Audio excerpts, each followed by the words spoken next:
on YouTube? Yes. We're live on YouTube. We're going to be live. Okay, cool. Hey, we're going to be live. We're literally live right now. Hello, consistent, predictable income community. Try not to say stupid. Yes, keep your curse words to yourself, Keith. Today, That'll be easy. I am I'll say something stupid, but I won't curse. So. Yeah. All right. I'm Dan Roshan, and I help real estate agents have no broke months. Today, I am joined with probably one of my longest running friends, real estate agent friends, Keith Hinton, who is the operating partner of several Keller Williams Realty's offices in the Virginia Hampton Roads, Tidewater area. And Keith and I are going to talk to you about, well, Keith's going to talk to you about, I'll be riding along for the ride, is how he used relational prospecting for his first year in business to sell 56 homes. And now through many, many years, though I don't know how many years those are, well, he'll tell us here in a second, he's been able to evolve his business to a true business. And I'm going to ask Keith about, like, where are you today? So what you're going to hear today is a journey of a very successful agent that starts with 56 homes in a prospecting way of relations to building a massive business. And I know that there's successes and peaks and valleys in that massive business, Keith, right? Because we all know how business is, right? So, so Keith, welcome. How are you? I'm awesome, man. Thanks so much for having me on. I'm really excited. So, all right, I'm excited as well. So, okay. So first of all, because I don't know the answer to this question, because I think pretty much since I've been a real estate agent, I've either known of you or known you. How long have you been an agent for? So I got my license at the end of 2005. So basically right at 18 years now. So getting old, buddy. I know it, man. I know it. We both have the same hairstyle. Yes, we do. Yes, we do. All right. So, and if you listen to this audio, you'll just have to Google us just to know just to get into the jokes if you can't see us visually. So, all right. So 2005, do you remember, well, I know you probably remember, but what did you do before real estate sales? Yeah. So, I mean, just expedited version. I grew up in Michigan. I went to college at University of Michigan. Then I tried to play golf professionally for a couple years, about 2.5 years. So I met my wife in Virginia playing like minor league golf, like semi-pro golf type of thing, right? And so I was being housed out by a family that her family lived a couple doors down. She was going to James Madison University at the time. So fell in love, dated long distance, got married in 2000. So located, ended up in Virginia. Realized I was not headed towards making tens of millions of dollars on TV playing golf. My wife very kindly helped me realize that. So I had to get out in the working world and start to support our family. So my first job, I sold room additions, like sunrooms, like glass enclosures for homes for about 1 year, about 11 or 12 months. And I would never want to do that for 20 years, but awesome sales experience, like got to create rapport really well and be able to close and stuff. So I'm grateful for that part of my journey. Then I went to work for a uniform company called Cintas, selling uniform contracts for a couple of years. Then I went to medical supply sales, which is what I kind of thought I was building a resume to doing. And I got into it, and I just got into the wrong segment for me. I got into a segment that just really wasn't aggressive enough for me. And I didn't find it fulfilling. So towards the end of 2005, I was trying to think of what I wanted to do. And my little brother, who's now a Keller Williams agent in Chicago, but at the time was a golf pro up in New York. And he said, have you thought about real estate? I had a couple investment properties by that time and enjoyed it. So I got my license end of 2005. So this is going way back, right? So a lot of people listening to this won't have been in the industry, but that was like right as it was kind of hitting the brakes from like the last like really crazy time, extreme sellers market, et cetera, et cetera. And then it was pretty solid still for 2006. And then it got really tough, for 07, 08, 9, 10, 11, like particularly in your area for sure. Yeah, it was tough. Yeah. Hampton Roads, Virginia. So the moral of that story is if you want to grow up and be a PGA or a Live Tour pro, real estate may be in your future. Yes, it's very possible. Yeah. Very possible. Right. So the first year in business, 56 transactions. How so?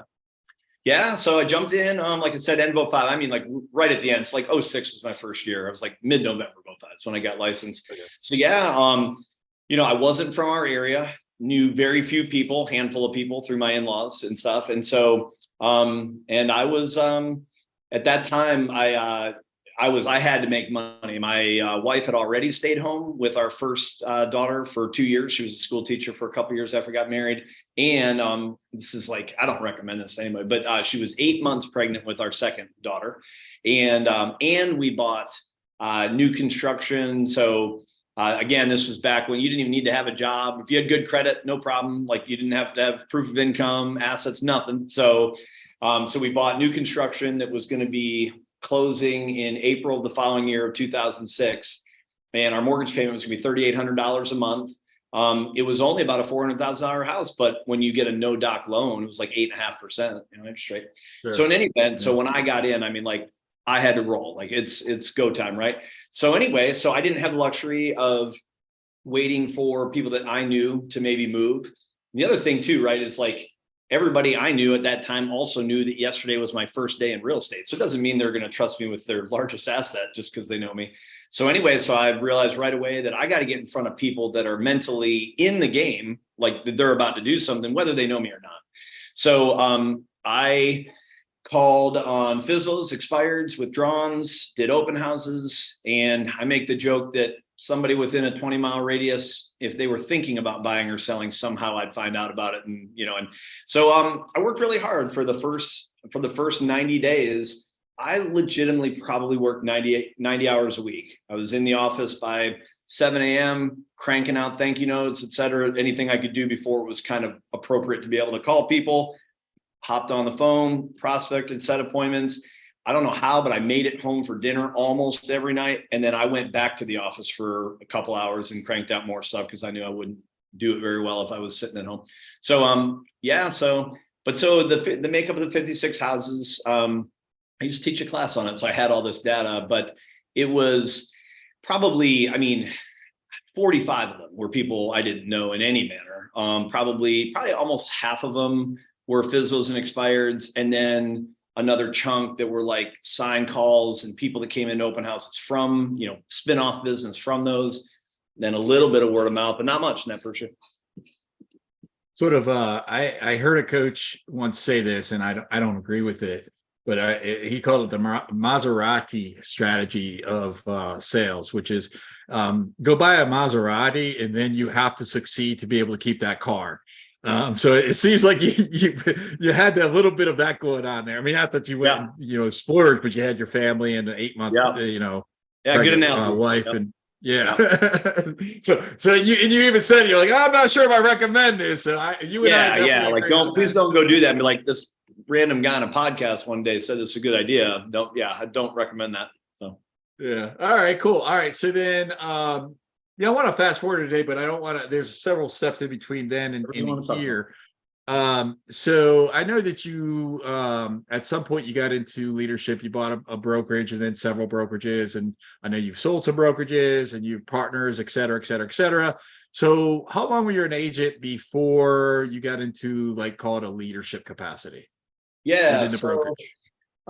So in 2007, I was just, selling more and more. It's like I said, I sold 56 houses in 06. I was doing a little bit more in 2007. And so I didn't even know what I didn't know, but I started to learn a little bit about growing a team and, mortgage and title and things like that. And so the company that I was with, super nice people. I really enjoyed them. It was a traditionally structured type of company.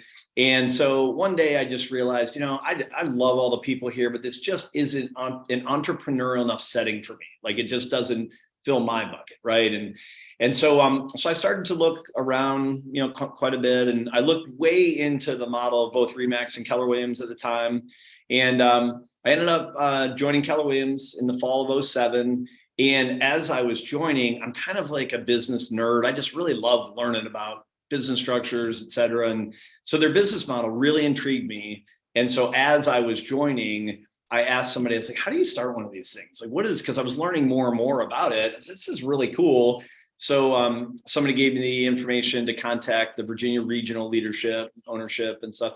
So anyway, so in 07, when I joined Keller Williams, by that time, I'd already agreed with the region, like they were going to give me a shot to try to recruit enough people to launch an office. And so we officially launched the office that I'm sitting in right now.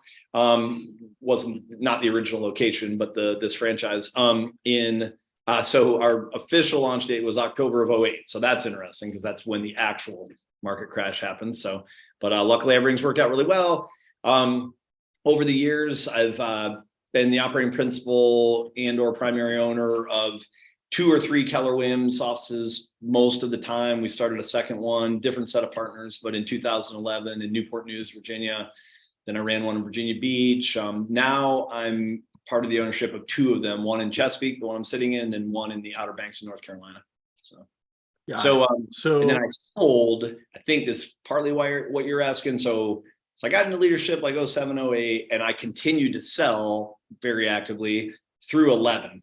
So for 6 years, for 2006 through 2000, the very end of 2011, January 1st, 2012, I kind of talk about it like almost as if, to be funny, as if it's an addiction. I stopped cold turkey. I stopped selling real estate cold turkey. Never sold another house ever from January 1st, 2012. So for the last 12 years, I have not been on the sales side. And then I just recently started a team, which I'm sure we'll get to. But so, yeah. That's funny, Keith. I quit leadership cold turkey. I don't know. I don't know which one's the smart one. We'll have to debate. Yeah. It's interesting because you and I have had parallel careers, but we've been the parallel, but a little bit different, because I never gave up the sales and I became an operating partner, I think in April of 2009. So maybe 5 or 6 months after you. So you and I were both in that same boat of, oh, did the market just crash? Sounds like a good idea. Yeah. It's funny when people think this is a hard market, which this market does have its challenges. But I mean, 2009 and 10, I mean, it was rough. It was tough. Yeah.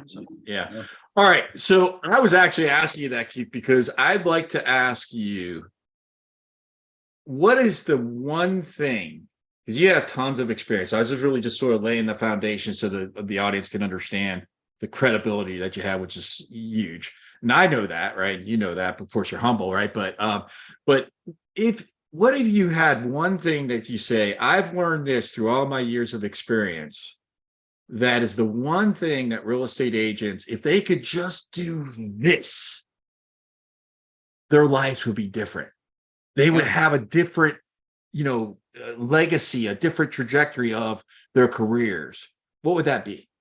Yeah. I'll give you 3 things: mindset, and mindset. Okay.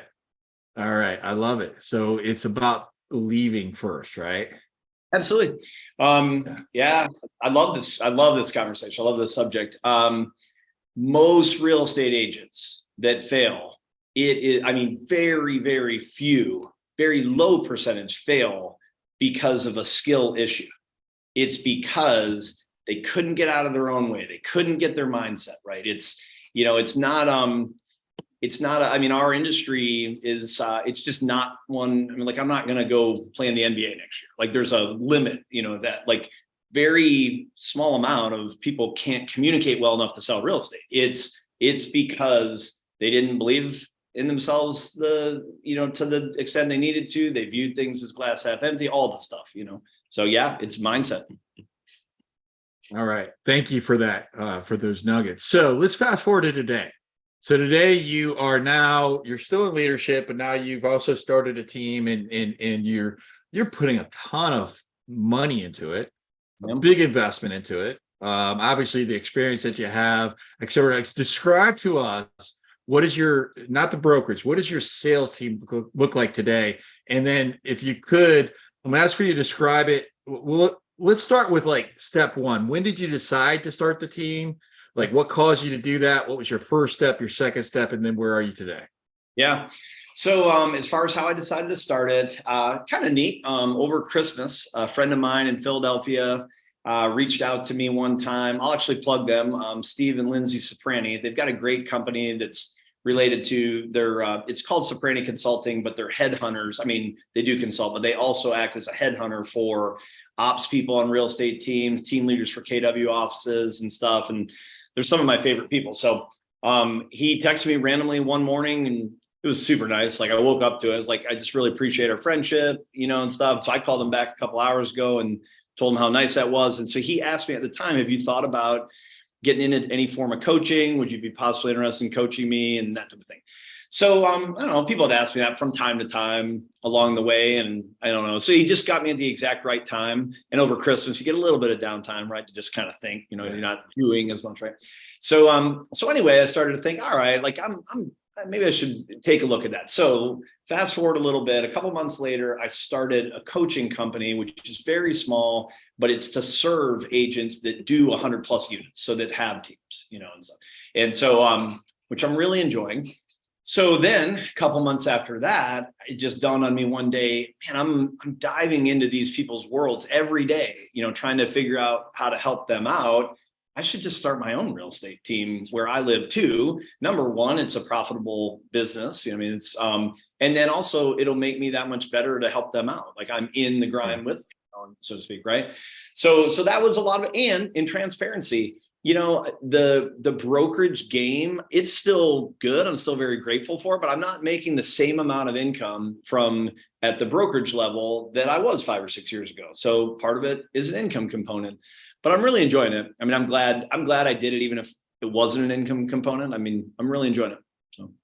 Okay. So what was your first step? So you had the idea around Christmas to start coaching. And then several months after that, you said, hey, wait, I could do this and it will make me a better coach. So when you decided to start the team, what did you do first? Yeah. So I think I got to go back to like February, March, April when I'm starting to think about it.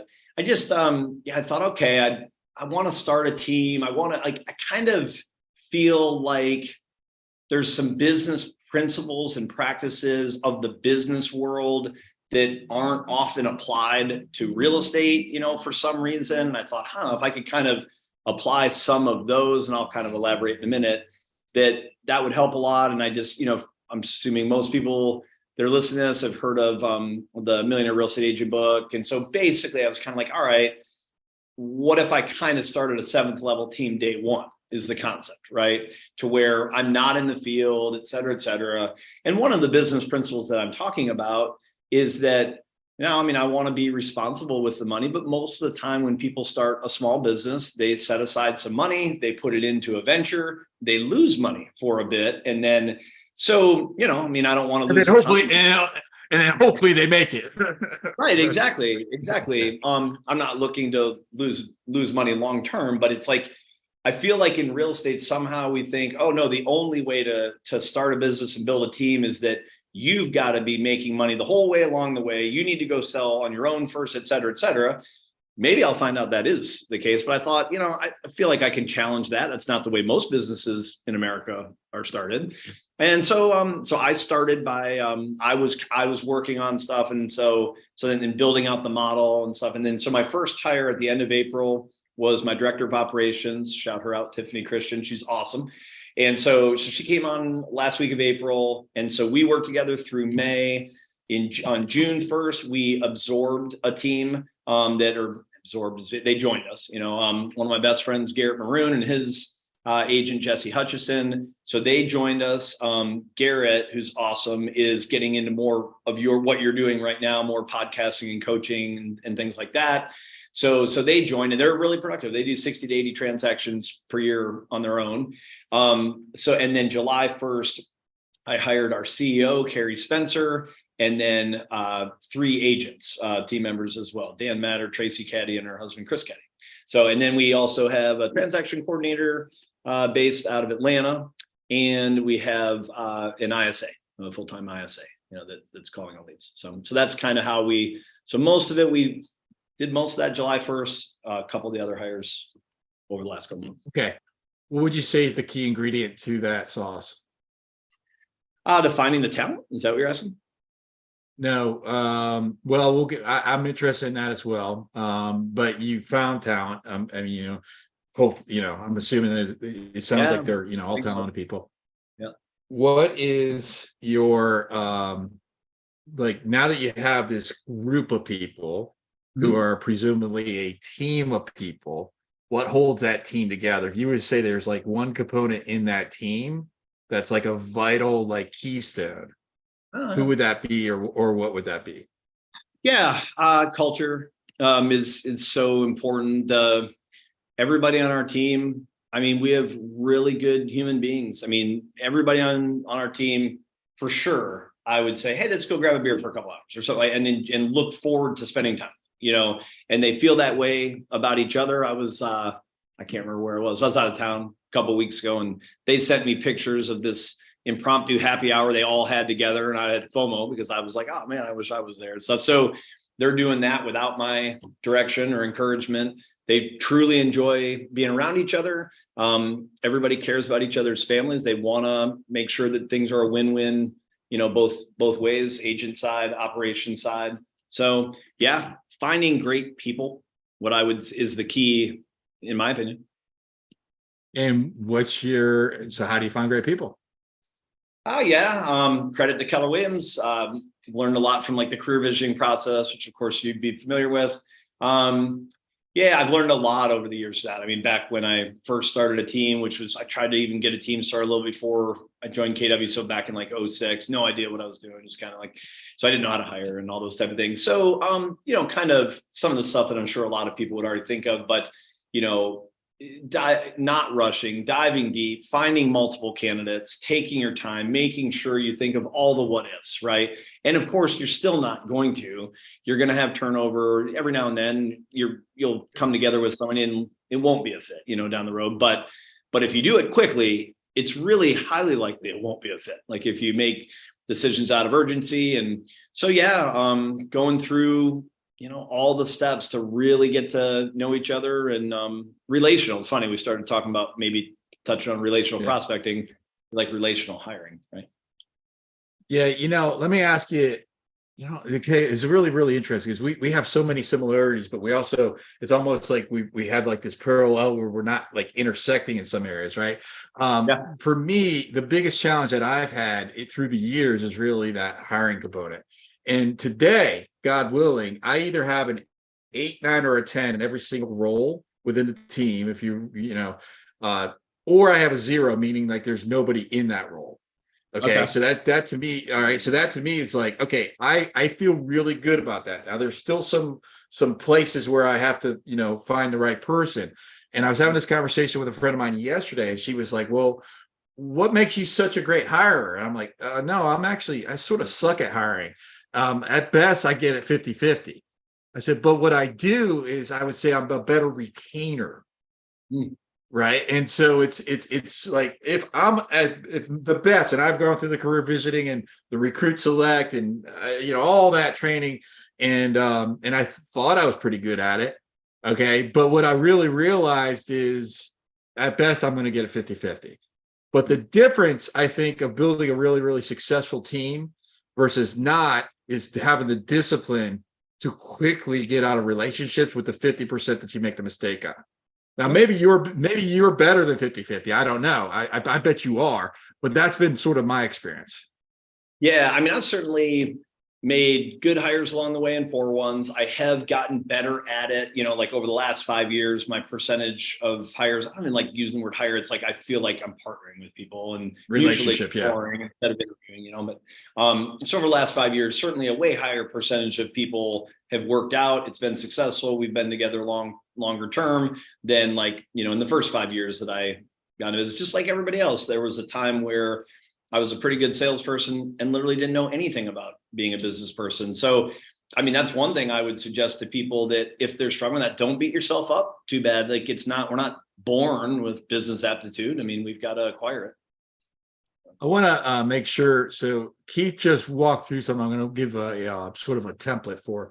So you just said I was a pretty good salesperson, and you already previously said that mindset is the difference between success and not success.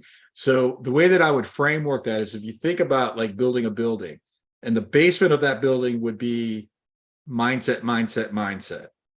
Then on top of that, the first floor is going to be sales. And when you master sales, you can make a lot of money.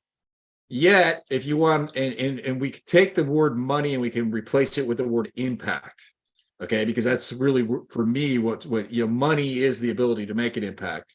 But then you remember, so you get the basement is mindset. The first floor is going to be sales, The second floor is going to be organization building, which is what we're talking about right now. And you can make a more significant impact, more money when you understand how to build an organization. And then finally, and this is what I think, Keith, really what you really excel at least I perceived it, is in leadership. And that's the top floor. If you want to make an infinite impact or the most amount of money possible, then you have to learn leadership. And there's the four different skills right there when you break them apart. And one doesn't necessarily lead into the next.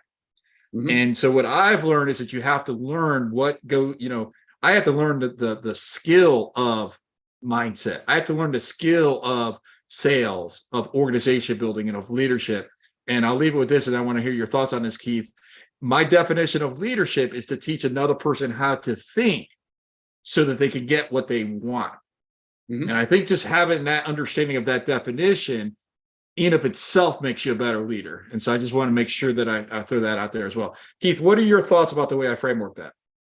Yeah, I agree with everything you just said. And it's, we can make an impact in so many different ways, right? So, one's not better than another. Somebody can make a huge impact by doing whatever they do for a career and just making a huge impact to their own family. Somebody can make it through a small team of 5 to 8 agents if we're putting it in the real estate frame.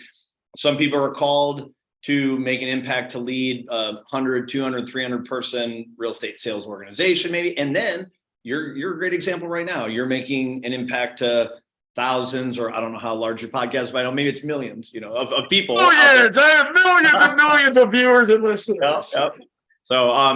So in any event, there's so many ways, right? So actually, let's peel back the layer just for a minute of the mindset part. And this is all just stuff I made up. So, take it for what it's worth. But the way that I view mindset is, so I'm going to go one layer farther back. When my few coaching clients, these teams and stuff, I've asked them, what do you think the highest, the largest assets that you have of your team, So of course they'll give me all the normal answers, which aren't bad answers, but leads, operation staff, systems, things like that. All these things are important, right? I'm asking the question to make a point. So what I say to them is, in this order, the number one asset that your team has is the leader's mindset, which is, I'm talking to the leader at that point. So is your mindset. Okay. Number one. Number two is the leader's time. Okay. And they are definitely in that order, because if you don't have number one, you will misuse your time. Okay. Sure. So I'd say that. Then the next thing that they'll say, okay, so what makes up, how am I defining a great mindset? A great mindset is two things: the willingness to think big. Okay. The willing to ask yourself, well, why can't I do that? Why couldn't I do that? Instead of constantly talking to yourself in limiting belief language. So that's one, the willingness to think big. And then the second one, coming from a standpoint of abundance instead of scarcity. And that's where you could think big, but if you still are out to make use of everybody to your benefit, and you're not open armed and you're not abundant thinking, that's not the mindset that I'm talking about. It's both of those. Sure. I love that, man. Thanks for breaking that down for us. Yeah, you bet. Let's go back to the organization of your team. So I know that you have a little bit of not necessarily a traditional compensation model. Would you be willing to talk to us through about that a little bit? All right. Of course. And this might be helpful for people that have thought about this. So I know we had dinner not too long ago. By the way, it was just great reconnecting with you. One of the things that I thought about as I was starting this team, I was like, all right, normal business principles, what happens? People make a trade for security and stability of income and that type of thing. So I got to thinking, there's probably some very talented people out there that would do really, really well in the real estate industry, but don't get into it because it's 100% commission and because of their perceived risk of it, et cetera, right? So as you know, I started down the road of doing a W-2 salaried model. Okay. Salary, it varies a little bit, but basically $60,000 base salary. And then percentage of commission obviously is lower than if the salary wasn't there. So it's 15% of a team generated lead and 30%, this is to the agent, of a self-generated lead, right? So blended over the course of the year with the expectation is that ultimately the cost of sales related to the agent, including payroll taxes and stuff like that, would be between 35 to 45%, depending on how high of a producing person they are. So I have 3 agents that I'm going to change the model. I feel strongly about keeping my word. So I went to all of them and asked them if they would like to stay grandfathered in what they are. They did choose to. So I found out it was appealing, to people. What I did find is that I accidentally kind of shifted some money from our top performers and gave it to the people that are on the team for 2, 3, 4 months and don't make it, is what was happening by that. So what I'm doing now is I'm going to a model of 30% for a team lead, 50% for a self-generated lead on the first $300,000 of GCI in a year. Then once they cross over that, they go to a 40% split on a team lead and a 60% split on a self-generated lead. And then that would start back over at 30, 50 every year, So, and then to factor into put in the stability of income standpoint, everybody will be on a $5,000 per month draw against that commission. So I'm still willing to take the risk, but it makes a big difference in the numbers if it's too much to get into, but so I got you. So that's kind of the way it's evolved. Yeah. So you've replaced the W-2 salary now with a draw. Yeah, with a 1099 setup, but with a draw. And part of it, quite frankly, actually a huge part of why I did it is because of the tax situation to it. As a W-2, the payroll taxes over time will add up to a lot of eating away of profit, will impact profit a lot. And it's not just that. Found this out, learning stuff every day. So in 2018, apparently, they changed the tax codes to where a W-2 can write off essentially nothing. So our W-2 employee agents cannot write off their mileage. They can't write off if they take somebody to coffee or lunch or that type. We cover most of that anyway, quite frankly, but the mileage is big. So that's part of it too, so they can write off things they couldn't. And so the payroll taxes don't kill me.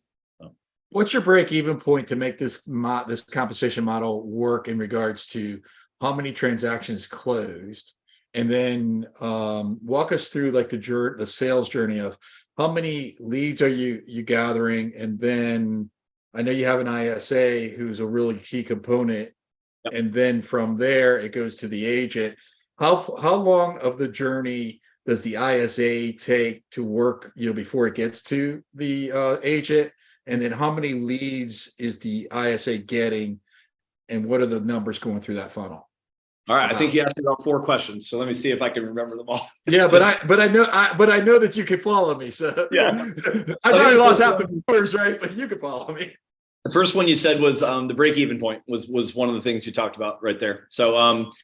So yeah, right now, this will evolve over time, but right now we're at about $25,000 a month, pays for our CEO salary, director of operations salary, the lead gen that we're putting towards, we're buying about $8,000 a month worth of sync leads. Put that to the side for a second. So $25,000 is the CEO salary, director of operations salary. Some of the campaigns that we're running, which I told you about before we got started with the agent referral campaign, there's a cost to that, right? So we have a monthly drawing for agents for $1,000. We have a monthly drawing for our database for $1,000. So those are all costs, right? So that comes to about $25,000. Then the way that we're framing it is or the way that we're kind of thinking about it is then we're basically adding pods of an ISA and a group of agents. Okay, so we have one pod right now. So the ISA costs us $40,000 base salary, and then is bonus, but the bonus is already in the cost of sales. So we already factor that in, and then the lead spend. So we're spending about $8,000 a month through sync right now. So that pod on a monthly basis costs us $12,000 a month, and then after ISA bonus. And after a little bit of closing gifts and entertainment, for the client, that type of stuff, we're then set up to average in our market about $6,000 is what it comes to in company dollar per unit. Okay, now that would be more in Northern Virginia, of course. But so to answer your question, so we need about that pod. I hope this isn't too confusing, but that pod. You've got, so say we close 6 transactions. 6 transactions times $6,000 is $36,000. Subtract the 12 that it costs us to run that pod, not the operational cost yet, but just that the ISA and the ad spend. So 36 minus 12 is 24. That pod would be making a profit of $24,000 a month, which basically is the break-even point for those operational costs because they're about 25, right? So basically the first pod breaks us even. The profit from that first pod covers our operational costs. Then as we add on more pods, one ISA, 2 to 4 agents, depending on how much they want to do, and do 6 to 8 transactions per month through each one. Each one of those represents between $20,000 to $30,000 a monthly profit. So that's kind of the game plan. So that was really numbers heavy. I hope that wasn't too. You're good. Let's make it simple though. Yep. How many units does an agent have to close after the first 90 days to keep their job? Oh, so yeah, agent requirements are they have to close 1 transaction per month self-generated. So from their sphere, open house activity, et cetera, et cetera. Okay. Then after that, their next, they've got requirements like attending meetings and stuff, but as far as production requirements after that, it's like then the responsibility shifts over to us. We're responsible for providing them leads after that 1 per month. Okay. So they have to close a minimum of 30% of the appointments that we set for them from sync leads. Now, of course, not 30% of all the sync leads, that'd be amazing. They run through our ISA layer. Like we're looking to close about 1 to 1.5% of all the leads, but it's after they come to them as appointments, they need to close 30%, minimum standard 30%, goal of 50%. So, and then courses, they have to close at a higher rate, like agent referrals, pretty much unless the person decides not to move to town, we expect them to close that. When they're getting the lead, is it just merely that they've expressed motivation and means, or have they gone through some sort of consultation and have already hired you? At what point do they get the lead? Yeah, so by the time it gets to the agent, we're pretty much, and we're learning every day on this stuff. So at one point we thought, okay, we can make sure they're pre-approved before we get them in front of the agent. We can make sure like this. We realized, we have rapport, but we're still just a voice on the phone. That ISA is just a voice on the phone to that person. So now what we do, unless we hear language that like really seems to make it seem like they're not going to be able to be financeable or that type of thing, we try to get the agent in front of them. Okay. And that, if that means, quite frankly, our ideal scenario is that we get them out to see a house. Now, why is that? Like the traditional mind says, like, be better to do a buyer consult in the office. Yes, it would be. The no-show rate is higher for a consult in the office than to see a house. They're excited to see a house, not to meet an agent at that point, right? So then once we get the agent in front of them, that's when the magic starts to happen. Now they start to see that person as a real person. They start to see them as bringing them value and those type of things. So when the agent's going out to meet with them, basically, there's not a lot of pre-qualification, from that standpoint yet. So for every 3 that the ISA introduces to the agent, 1 should close? Yeah, so far that's where we are. We have 26 appointments set so far, and we've got 4 closed and then 4 in what the agent has defined as very likely, like this is headed towards close. They're active, they're out in the car, et cetera, et cetera. So that'd be 8 of 26, was just a little bit over 30%. My hope is that, we want to err on the safe side on everything. My hope is that we'll be able to close more like 35 to 45%, but even at 30%, it works. It's profitable. Yeah. You plan for the worst and then you drive for the best. Absolutely. Yeah. You mentioned about your Zoom drawing that you do monthly. So I know that you host a Zoom meeting for agents as well, and then also for your database. Can you share a little bit more about that with us? Yeah, absolutely. And thank you for the plug. On that note, by the way, you know this about me, but I love the collaboration. So anybody, whether it's now or at the end, if you want me to share my contact information, when I say like reach out anytime, I'd love to send anybody our whole playbook, whatever. We're trying to figure everything out. So it's don't just go do everything and know that we know what we're doing or something like that. Right. But yeah. So told me this works. Exactly. Yeah. Get a strongly worded letter a year from now. Somebody did everything I suggested, but yeah. So anyway, one of the things we do that's part of our playbook, we do this for our agent database as well. I mean, so when I say agent database, like our sphere, our team member sphere database. And then we're basically running a parallel play for agents across the country in the hopes that they'll refer business to us. So, so the basic strategy is that the agents across the country, they get an email a week. Of course, tons of them don't remember getting it and stuff. The open rate is amazing. It's like 50%. But I don't know that they remember it a week later or whatever. But anyway, but then ultimately on the fourth Thursday of every month at 5 o'clock Eastern time. So obviously for people out West, it's an earlier time, but at 5 o'clock Eastern time, we do this thing, we call it our monthly Zoom drawing. So we get on Zoom for literally 5 minutes. We'll always offer to people, hey, if you want to stay and hang out a little bit and just kind of introduce yourself to each other on it, great, but in the first 5 minutes, we literally hop on, say a little bit about, we're out here in Virginia Beach area. We'd love to handle any of your incoming clients. And then we tell them what our referral plan is, which I'll tell you in a minute. And then within 5 minutes, we draw for $1,000 Visa gift card and hand that out every single month, right? And so the hope is that we can just get 5 minutes of FaceTime, with people out there that might think of us, right? And then I know I've already told you this, but the referral plan itself, we'll see how it works. We've got some already. Some people have already referred some stuff to us, but so we love those. It's our favorite source of business. So when somebody refers something to us, we pay 30%, not 25. So we pay a 30% referral fee. And then it's what we call our 30-15 model. So we pay them a 30% referral fee. Then we tag that person in our CRM to the agent, we'll say you. So now that says Dan Rashawn next to it. If that person ever does a second transaction with us, it doesn't matter if it's 5-7 years from now, we send you a second referral fee for 15%.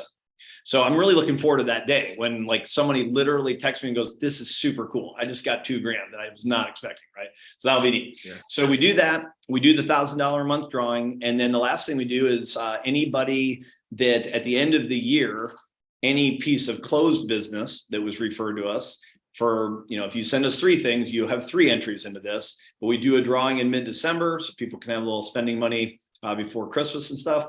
So, and it's third place, 2,500, second place, 5,000, and first place, 10,000.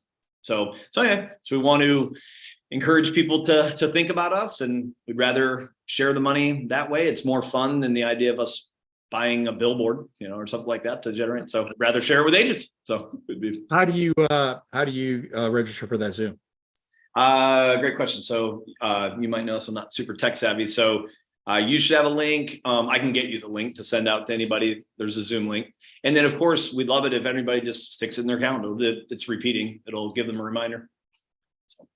Okay. So put that on your calendar, and we'll find a link and we'll put it into the show notes here, and okay, that's cool. We'll make sure to make it easy for people. So I definitely encourage, hey, here's the thing. If you got 5 minutes of time to be able to, just say hi to Keith and, maybe win $1,000, that seems like a no-brainer to me. I'm going to be there. I'm going to have my kids there, right? I only have one kid, right? But I'm going to ask her to bring her friends, and I'm going to say, hey, go get your real estate license so we can go get $1,000 from Keith. That sounds like a deal. It's been really fun. So we've done it 3 months now, and it's super cool, right? Like one person, they're really excited. And we had guys send us the nicest email that night, just like, hey, this was really relevant to my family at this time. This is, it's really cool. It's a great feeling as well. Keith, what's your, so how can somebody get in touch with you directly if they can't wait to give you a referral for the Hampton Roads area and they want to give you that referral and get that 30, 15, be a part of that? How does somebody get in touch with you? Yeah, the easiest way is just, you can directly call me, text me, etc. So my name's Keith Hinton. My phone number is 757-478-2315. Again, 757-478-2315. And my email is keith@realtygroupcv, that stands for coastalvirginia.com. So Keith at REALTYGROUP, C as in cat, V as in Victor.com. So yeah, and really, I know I said it already, but I'd love it if you reached out to refer something to me, but just reach out to say, man, I've been kind of trying to grow a team too. Can I pick your brain? Anytime. I'll learn as much from receiving that call as that person. And what I could tell you is I wouldn't, I've known Keith for 15 plus years. I wouldn't endorse Keith if I didn't feel comfortable and confident that he's going to treat your referrals like gold. He will make sure his team updates you throughout the process, and most importantly, he's going to make you look good. And hey, it's a freaking awesome referral fee. Keith, thank you so much for joining us and sharing with us your wisdom. I appreciate you. I appreciate your friendship and consistent, predictable income. You have the best day of your life. Be grateful, make good choices, go help somebody, and